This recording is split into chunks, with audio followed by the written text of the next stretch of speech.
All right, algebra students, we took our unit test last week, so we are going to be starting in, this is unit 3, and actually unit 3 has a title. It's called functions.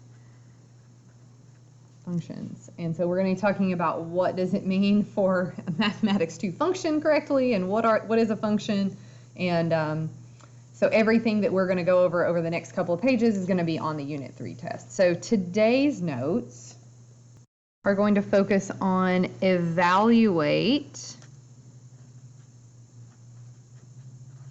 a function,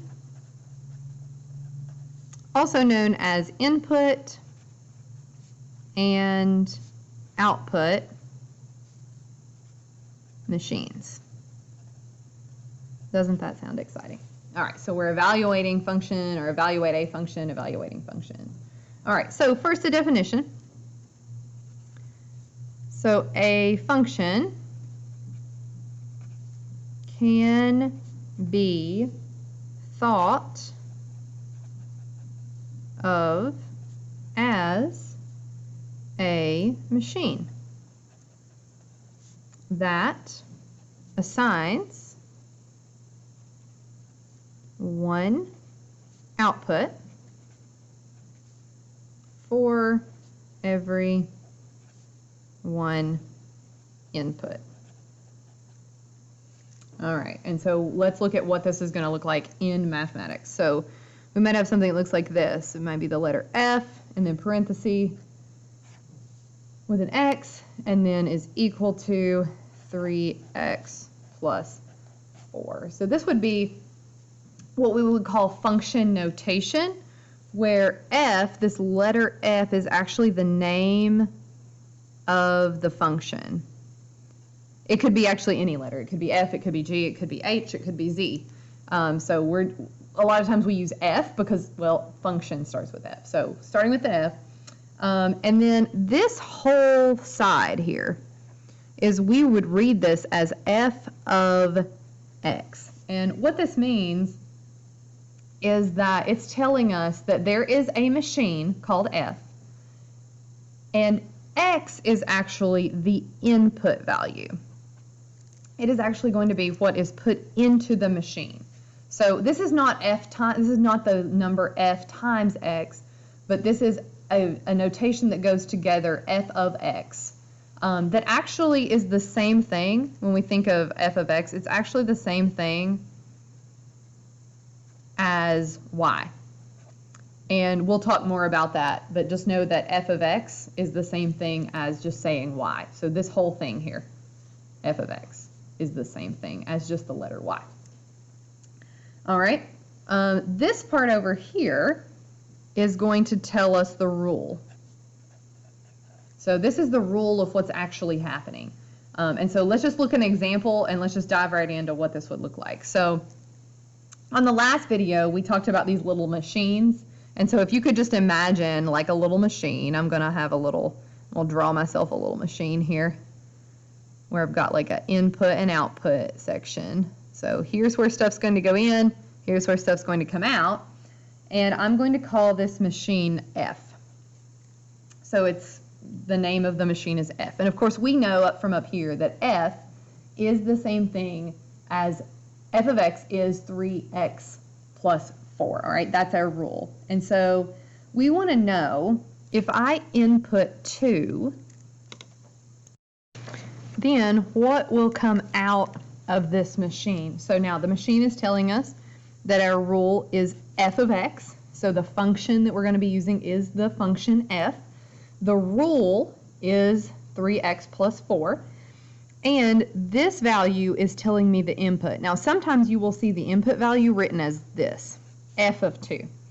And so what I'm doing is I'm replacing the X values with a 2. This is the function when the input is 2. And so if I put a 2 into this machine, I know that the rule that the machine is doing is 3x plus 4. And so here's how I would write this. I would say F of 2 is equal to 3 times 2 plus 4. Notice all I did was I dropped in 2, the input value, everywhere where I saw an x, and the only x here is times 3. And so then I would, now I don't bring this down because this is just saying what is the function value. And so I would say 3 times 2 is 6 plus 4 gives me 10. So the final value, f of 2 equals 10. And I could even bring that f of 2 all the way down, but when the input value is 2, the output value is 10. And so let's do a few more examples of what this looks like, and then we're going to do a couple of charts. So let's just say that we have, say, example, I guess this was actually example number 1, but I'm calling this example number 1. So we're going to let f of x be equal to x squared plus 3. So the function f, the rule is x squared plus 3, where x is the input value. And we're going to have a different rule. We're going to call this one g of x. So g of x is equal to x plus 1. And so the rule, this is a completely different rule. This is a machine called f. This is a machine called g. And so the rule when we have g is going to be x plus 1. We're going to take our input, x, and we're going to add 1 to it. And so we're going to answer a bunch of different questions here. So we're going to answer, what is f of 3? We're going to answer, what is g of 3? We're going to answer, what is f of negative 2? We're going to answer, what is g of 0? And we're going to answer, what is g of w? And I guess we should answer, what is f? No, not f, g again. What is g of x plus 1? All right, so let's, again, we're going to make sure, oh, you couldn't see that. There we go. These are the questions that we are all going to answer. I'll give you a second to plug those, to make sure you write those out. All right, so the biggest thing we have to be concerned about is which machine are we using, and then what's the rule, and what is my input value. So this first example here, f of 3, means I'm going to be using the f machine. So I'm not even going to be concerned about the g over here. I'm only going to be looking at f. So f of 3, f of x, the rule is just this half, right, just this side, x squared plus 3. And so I'm going to plug in a 3. Remember, when you're squaring input, when you plug in a number, especially if you're squaring it, make sure you put it in parentheses, plus 3. All right, so notice all I did was I took the input value. This is telling me what to input into, what to put into f, the rule f, and then I'm going to actually do this math. And so 3 squared gives me 9. I'm going to add 3, and so the final answer here, 9 plus 3 is 12. And so our final answer is 12. F of 3 is equal to 12. All right, let's try g of 3. So now I'm switching machines. I'm no longer using this rule. I'm going to be using this rule. So g of x is equal to x plus 1. I'm going to plug in a 3. Well, I drop in 3 everywhere I see an x. So I'm going to input 3 plus 1 is equal to, well, that's just 4.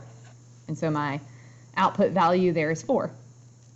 All right, now we're back to using f again. So we're going to use the f machine to plug in negative 2. Now again, make sure you put that in parentheses, especially if you're typing it into Desmos.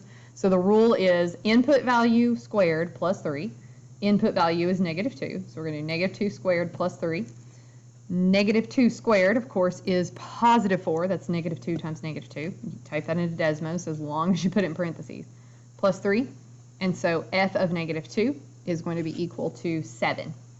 Plugging in negative 2 everywhere I see an input value. All right, g of 0 means that I'm just going to drop in 0 where I see the x. So I'm going to input 0 plus 1. And of course that equals 1. That was pretty straightforward. Now what happens when you plug in a variable?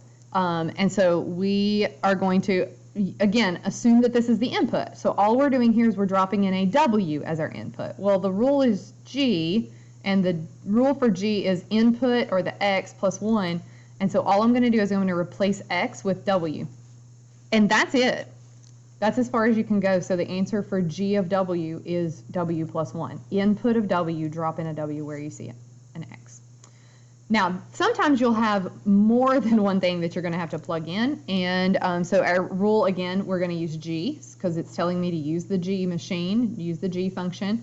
And we're going to plug in x plus 1. Now notice I have to plug in x plus 1, drop it where I see the x. And so the first thing I'm going to plug in there is that x plus 1, but then notice the rule also tells me that whatever the input was, and in this case my input was x plus 1, I have to add another 1 on. And so there is a little bit of extra work to do here. And sometimes you might have like something to distribute outside, you would need to do that. But in this case, it's x plus 1 plus 1. And so there are like terms here that I can combine. And so the final answer here is actually going to be x plus 2. X plus 2. The only other thing that you're going to need to practice is sometimes you'll have what we call a function table. All right, so if you can think of functions as input and output, this is pretty straightforward. A function table is really just an input and output chart. So you might see something like looks like this. And so you would have your x, which is your input value, and then you might have the rule. So you might have like h of x is equal to 2x. And so then we would just have a bunch of input values. So maybe your input value is -1, 0, 1, and let's say z plus 3. And what I would do is I'm going to take each of those input values and I'm going to input them and I'm going to find out what's the output. So here I'm inputting when x is -1, what is this function going to be? So I take -1, I would plug it in for my x, and I'm going to come over here off to the side. So 2, why did I write -2? It's positive 2. Positive 2 times -1 gives me the answer of -2. And so I would just put -2 in that chart, in that part of the chart. Then I would go down to my next input value and I would say, okay, now I need to input 0. So 2 times 0 is 0. So the output is going to be 0. Then I'm going to plug in a 1. So I would do 2 times 1. 2 times 1 is 2. So my output is 2. And then z plus 3, so I'm going to plug in 2 times z plus 3. And I do have to distribute here because it's a 2 being multiplied by everything in here. So we would get 2z plus 6 once I distribute. So my output would be 2z plus 6. So that's evaluating a function. You're going to be given the rule. You're going to be given the input value. And so remember this, what we talked about up here. F is the name of the function. In parentheses is what you're inputting, and then you're going to be given the rule where you drop in whatever your input is and actually solve the problem. If you have any questions, make sure you send me an email and you can go ahead and practice.